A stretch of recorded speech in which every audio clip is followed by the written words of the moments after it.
Out of the nearly 1,000 albums that I own, there are 5 that I would categorically never sell, even if I was offered crazy money. Why, you may ask? Well, today I'm going to show you these 5 albums and tell you the stories of why they are never going to leave my record collection. Now, I've been collecting now for probably around 5 or 6 years. And on this channel, me and Papa Dave, my granddad, who you guys may love or hate for his haggling and funny moments. Our first video was in 2021 at the famous Victoria Fair in London. Now, from that video onwards, there have been a lot of ups, a lot of downs. And during those moments, I've picked up a lot of these records that I'm actually going to show you today. Now, I'm sure most of you guys own at least a couple of albums that monetarily might be worth nothing, but to you, they're worth the world. Amidst this chapter I'm in, spending quite a lot of money on rare records, I thought I'd dial it back a little bit and get to the core essence and solely focusing on sentiment. On some of these, I've actually spent quite a lot of money, but some of them were bargains and one of them was a gift. But what they all have in common is that they're all very sentimental for me. So without further ado, these are the 5 albums in my record collection I wouldn't sell for any money. Now, one of these is tied to one of the most precious memories I have, and I could never put a price on it. If you enjoy the video, please leave a like and subscribe for more hunting videos and collection videos. So first up, where it all started for the vinyl hunters. Earlier in the video, I mentioned that our first ever hunting video was at the Victoria Fair. And you OGs might remember what was purchased on that day. Papa Dave got a couple of bits, but I only got one record, and that record was The Doors live at the Hollywood Bowl. My granddad got me into the Doors, and when I first started record collecting, they were one of my favourite bands. I would try and get all the Doors albums, including all the live bits, and that's not really something I tend to do these days. I tend to not try and collect every single album from a band, but at the time I was trying to get them, and this was in one of the bargain bins. I think I paid a £5 for it. Have I actually listened to it? No, I haven't, but the reason this is so sentimental for me is because it signifies the start of this journey we've been on with you guys. It was the first ever purchase on the channel. It will always be the first ever purchase on the channel, and that is why it's never going to leave my record collection. It's always going to be a symbol of this great thing that we've built with my granddad, which is originally what it was supposed to be. One day he's not going to be here, so I wanted to cherish those memories with him, those hunting memories. And here we are still today, continuing the hunt, having extra guests on the channel. Could have never dreamed that it would reach this point. So this is the start of it all. The Doors at the Hollywood Bowl, the same exact copy I bought that day. Moving on to number 2, we have another pivotal moment in the channel. The first ever guest we had on the channel, you guys might remember, the infamous Barry Mr. Vertigo Winton. A lot of you guys might have actually discovered the channel from watching his incredible feature of his over 30,000 albums. It went semi-viral, and that video will always be in the history books as the one that sort of started to kick off this channel and be a sort of popular thing. But to take it back for a second, we're left with a great day out with Barry, who I didn't actually know properly before that. My granddad's known him since, well, I'd say since the 80s. And he'd actually been on the channel a couple of videos before that, very briefly, when we were hunting at Spitalfields. And during that hunt, I happened to mention that one of my favourite bands at the time was Atomic Rooster, and he lit up, his face literally lit up because he knew the band. So after a bit more talking, I invited him on the channel to showcase his 30,000 albums. He was thrilled, and I would say history was made. But during that visit to his flat, something he did that day and every other time I've seen him was he gifted me 1 or 2 albums that I should get stuck into, and that's why I love Barry. The album that was most significant for me was this, Ramesses Space Hymns. Now, I will say the version he gave me was a spaceship version, but this one is my swirl copy. I'll tell you what I've done here. This is the exact same sleeve that Barry gave me, and I've got the spaceship vinyl still somewhere in my collection, but I've simply paired it up with a swirl record because the sleeve was really nice. So what can I say about this album? Barry absolutely loves Ramesses, and he says that it is his favourite cover on the Vertigo catalogue because the way the sleeve folds out. And I would say this is so special because he happened to give it to me during this really pivotal point of the channel. And not only that, it was a pivotal point in my collecting because I think this was another nail in the coffin for me trying to collect all the Vertigos, was him starting to get me into other bands like Ramesses. And regardless of the monetary value, the gift of music that he always gives means a lot. And I've discovered some great bands through Barry, and he just loves the music. So although I've currently paired up a swirled disc with the sleeve nor the spaceship disc that I have in my collection will ever leave it, just because they were such a meaningful gift. Now, third on the list was another pivotal point in the channel. This was the first time I ever spent big money on a record, and it's also another big video on the channel.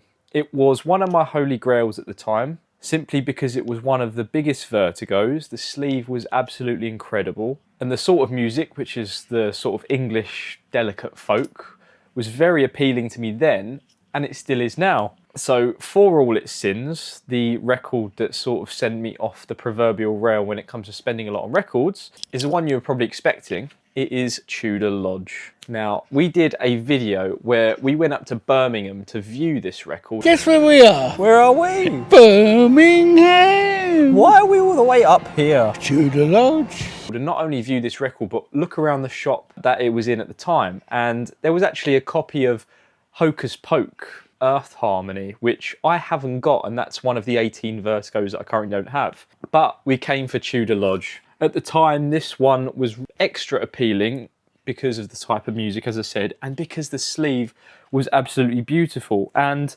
to be honest, before this, I didn't think that a record like this I was going to get, if I ever wanted one, for, you know, less than £800, £900, £1,000, which at the time just seemed ridiculous to me. Since then, I've spent a bit more on a record. So this was a sort of stepping stone for me to get over that comes from spending a lot on a record. And without this particular purchase, not only would we have way less of you guys watching who might have found us through that video, but I wouldn't have discovered such an amazing record. I wouldn't have discovered a lot of the music that I know now from taking a punt on relatively rare records, because I really love discovering things on the turntable for the first time. So to me, even with its condition flaws, like this complimentary stamp across the label, I don't see myself wanting to get an upgrade of this. And if I do, I'd be keeping this, because this signifies an important moment, not only for the channel, but for my collecting. So number 3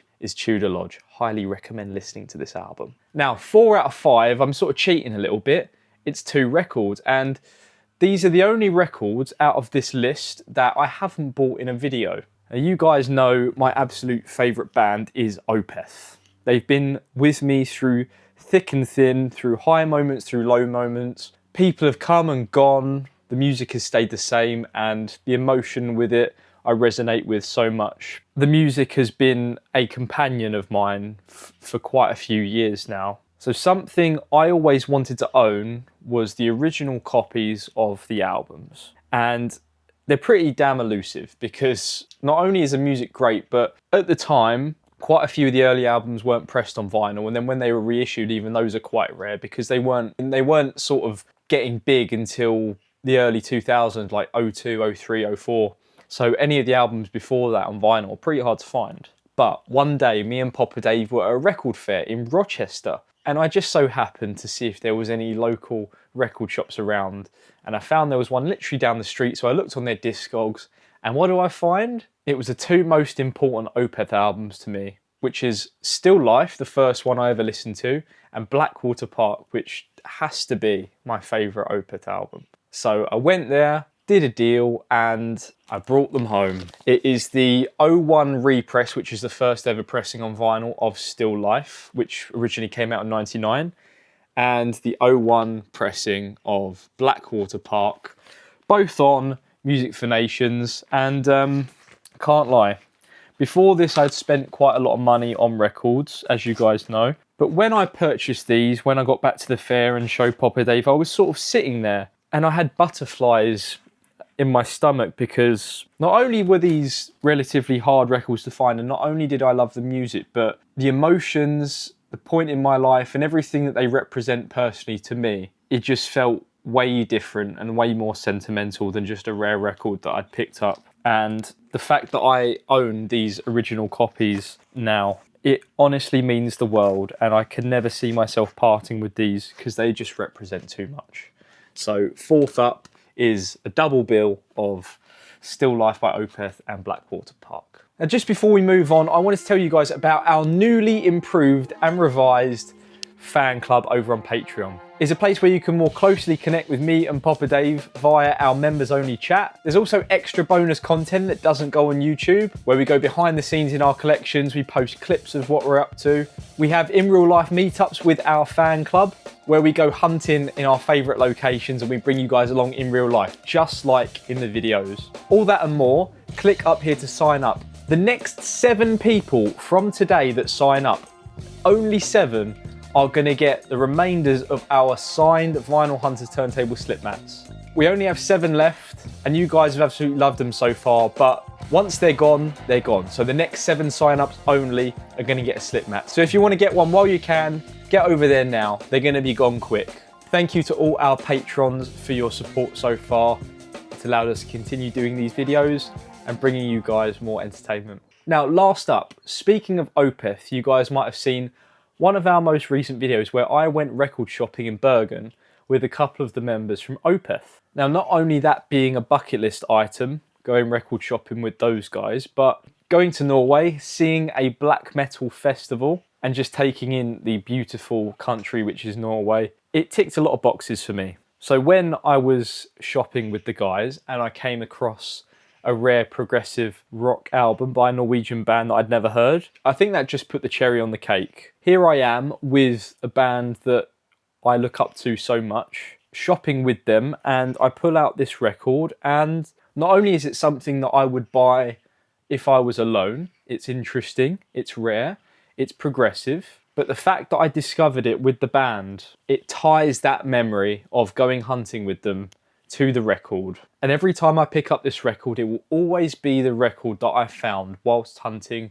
with Opeth. And that record is Juniper Green's Communication. Now, I've listened to this a couple times now, and I would say it's a 6.5 or a 7 out of 10. But as I said, not only did it tick a lot of the boxes that I would check when just buying a record, this is the album that I bought when record shopping with Opeth in Bergen, Norway, which ties it to one of my most precious memories. So yeah, you could offer me thousands, but I would never let these records go. So what is the record that you would never let go under any circumstances? Drop it down in the comments. We'd love to hear about what those records are. Now, do you want to check out the videos where I picked up most of these? Click here now. Thank you guys for watching this one. We love to hear your comments about your albums that you would never sell. See you in the next one. Bye-bye.